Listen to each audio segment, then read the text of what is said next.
guys, welcome to my vlog. Ito po, latest update po para po sa North-South Commuter Railway po. Ito yung mga tutok na video ko po. At ito po, yung mga kahit building po siya, talagang apekto po talaga po yan.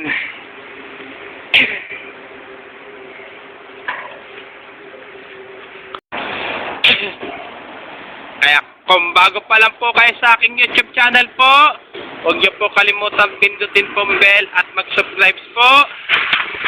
Kahit nanood po kayo sa aking YouTube page ko po, huwag niyo rin pong kalimutan mag-subscribe niyo na rin po yung aking YouTube channel ko po, at huwag niyo rin po kalimutan i-follow niyo na rin po yung ang aking Facebook page, TikTok page, at Instagram page po.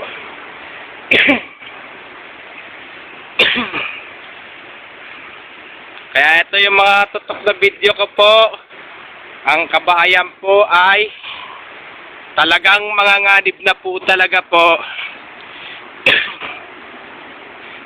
Dito po talaga itatayo po ang station po ng North-South Commuter Railway po.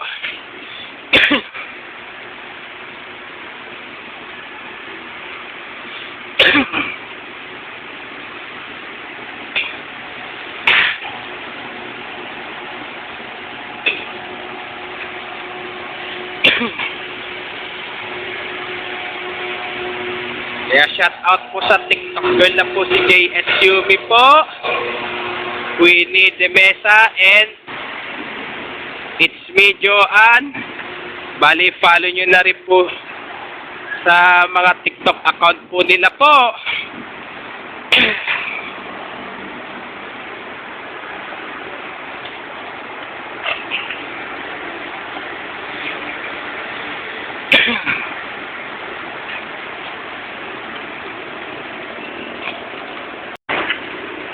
Ito po yung lumang station po ng tren po dito po.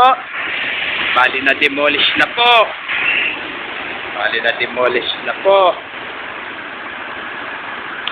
Pati rin po ito.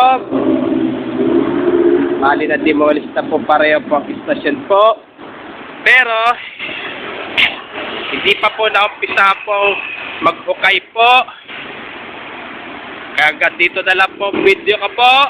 Please don't forget for comment, like, share, and subscribe po din sa aking YouTube channel po. Thanks for watching.